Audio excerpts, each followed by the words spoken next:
Right friends, welcome back to Editorial Discussion. We are going to deliberate in detail about anti-defection law.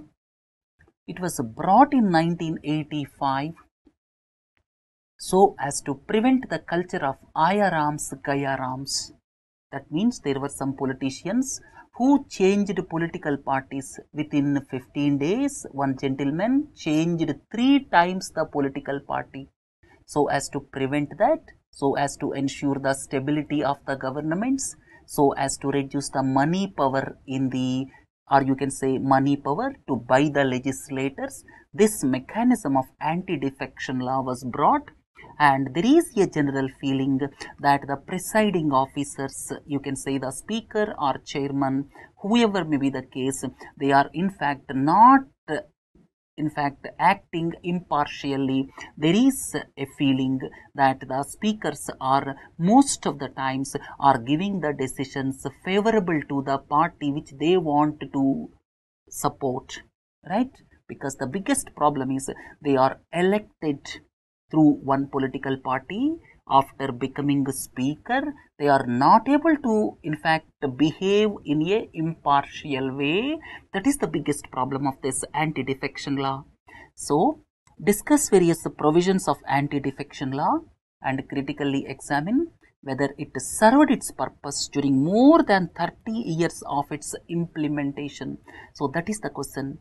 The news report is the chairman of the Rajya Sabha, the Vice President Venkaiah Naidu, disqualified dissident Janata Dal United leaders Sharad Yadav and Ali Anwar as members of Rajya Sabha, and the contention is that the two members voluntarily gave up the membership of their party, because there is a provision when they voluntarily gave up the membership, then they can be disqualified. The contention of the chairman of Rajya Sabha is they voluntarily gave up the membership of the political party which they belong to because they attended political rallies organized by the rival parties.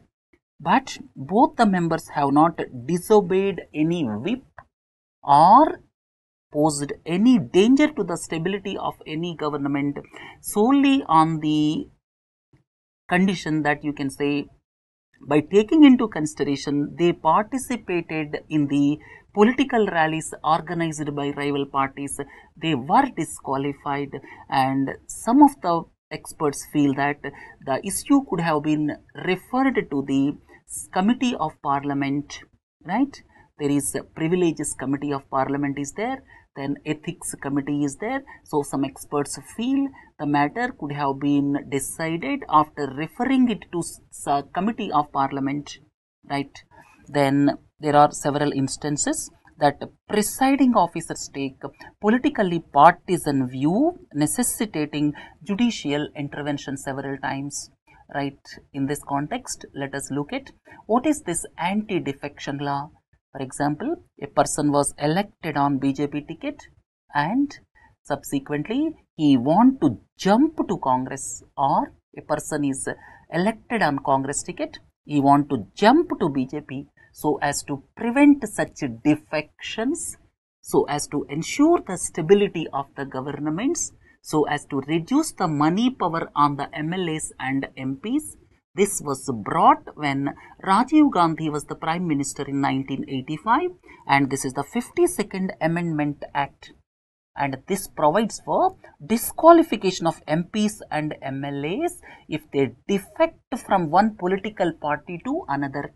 And this is added as 10th schedule to the Constitution, and 4 articles were in fact amended. The articles are 101, 102, 190 and 191, right? Then provisions of the Act. What are the provisions?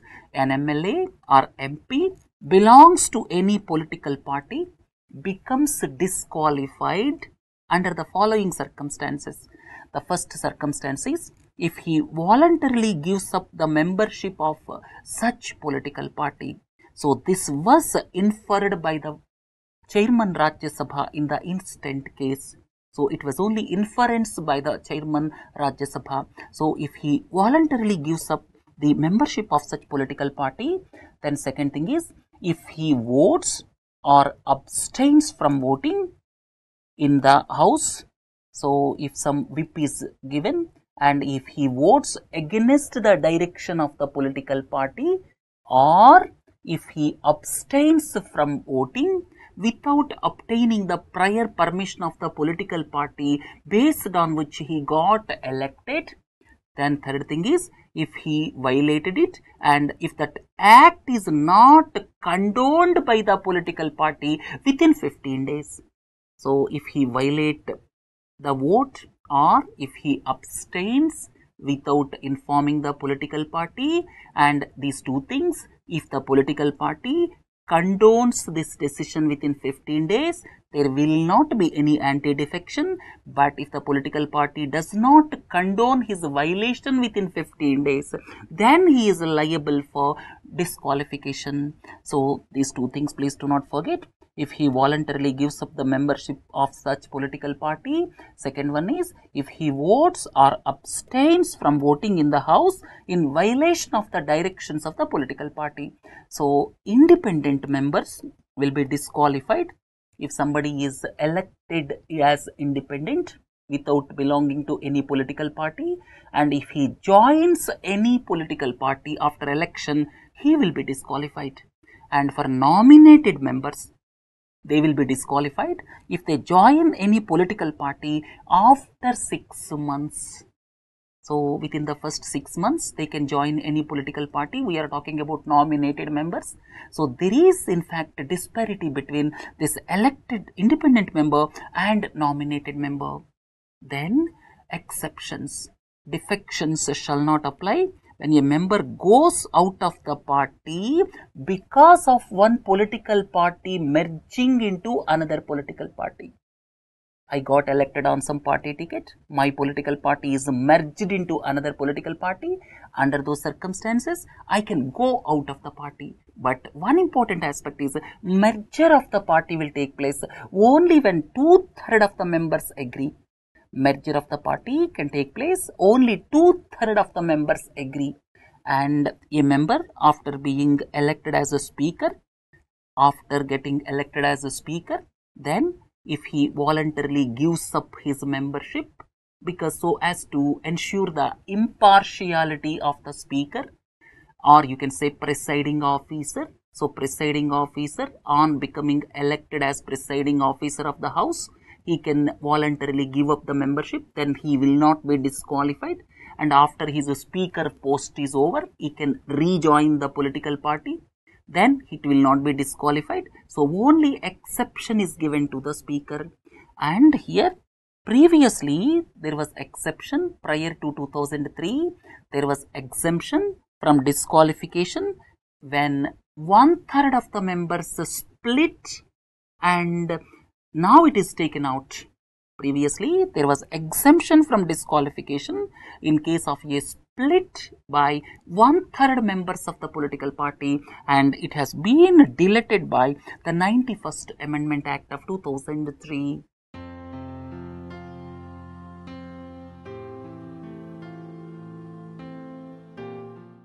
Then, who decides about disqualification?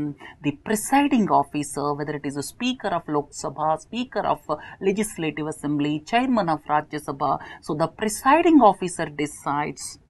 And here, the Act provided for decision of the presiding officer as final initially. But in the 1993 Supreme Court case of Quixoto Holohan, the Supreme Court said that the presiding officer is taking the decision in the capacity of just like a tribunal, as the tribunal decisions are having the judicial review by the courts. So therefore, the decision of the speaker or the presiding officer are subject to judicial review by the high courts and the Supreme Court. So this is the important point, please don't forget. Then, what are the advantages? What are the criticisms?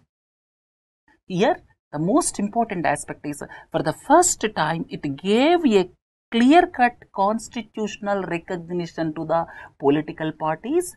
Second thing is, it ends the Ayaram Gayaram culture of changing the political parties every fortnight or every 2-3 months. Then it checks the legislators to change political parties and more stability for the governments. And it also facilitates the merger of the parties when 2/3 of the members wants to merge. It is expected to reduce political corruption. Then concentration of the government on the governance is possible without bothering about defections. But what are the loopholes which are taken to the advantage? Here you see, it is not understood how it permits group defections when 2/3 members agree.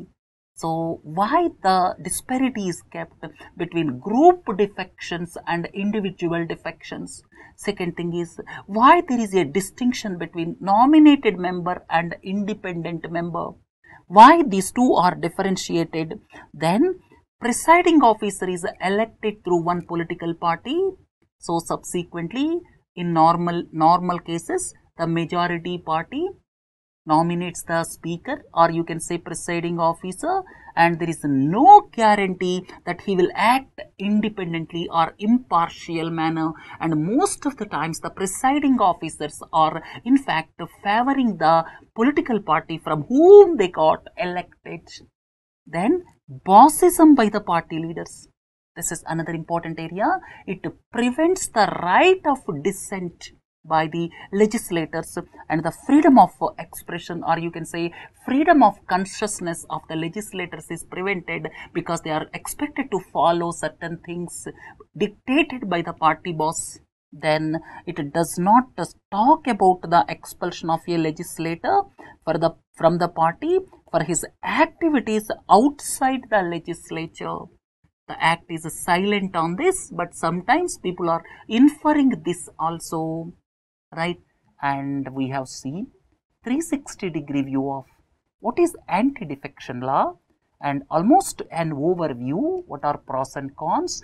All those things we have seen on 8th December. On 8th December, we discussed about this anti-defection law, discuss various provisions of anti-defection law, and critically examine whether it served its purpose during more than 30 years of its implementation. We have seen that aspect in totality for around 15 minutes on 8th December, and today we are going to deliberate on this.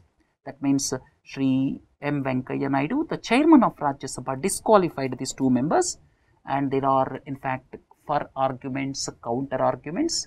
The Hindu News editorial on that day felt that it is not acceptable, or you can say the issue could have been referred to the privileges committee, but I ignored that issue, and we deliberated on what are various pros and cons of anti-defection since its beginning, and for the past 3 decades or so, what were the implications of that law. We concentrated on those things in that lecture, and now in this article, one eminent person feels that the decision of Venkaiah Naidu is absolutely correct, and he says there are 5 arguments for against this decision, and all 5 are wrong.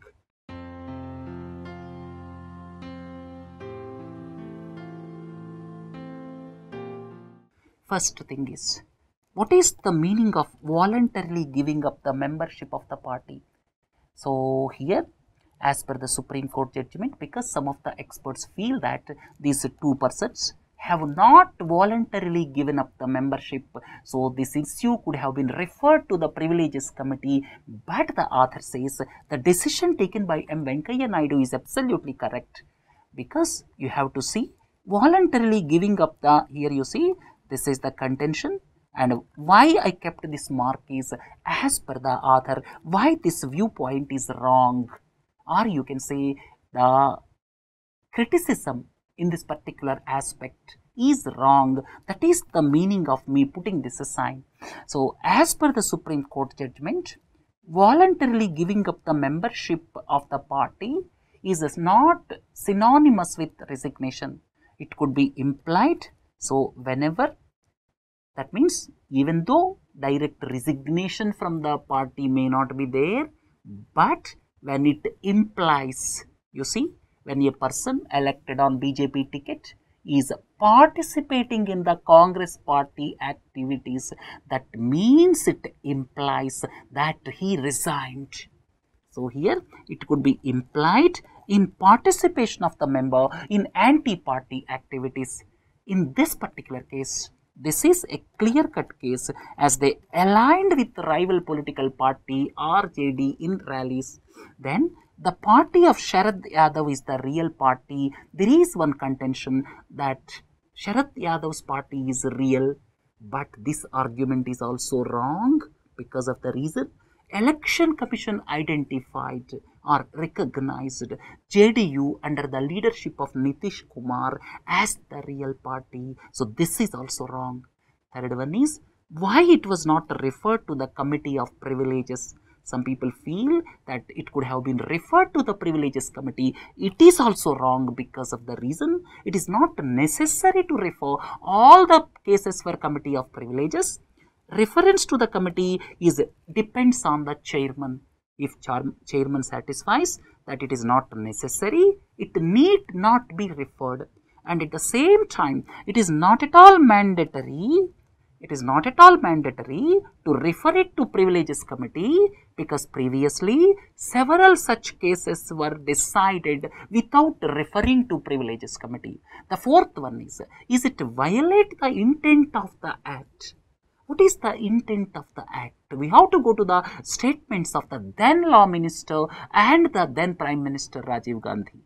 The then Law Minister, while placing the bill, stated that if the defection was to be outlawed effectively, then we must have a forum which will decide the matter fearlessly and expeditiously. That is very important. Expeditiously means as fast as possible. The former Prime Minister Rajiv Gandhi also said the idea of the bill is black and white. There should not be any grey areas. So referring every case to Privileges Committee does not arise if you imply the statements of the framers of this law. Then the decision should be automatic, backed by the sequence of the events which are on record so that there is no debate about it. So in this case, M. Venkaiah Naidu followed all the steps. And here, does it violate the rules? No, it has not violated the rules. Rule 7.3 of the members of the Rajya Sabha clearly stipulates that a member against whom the petition has been made has to forward his comments to the chairman within 7 days.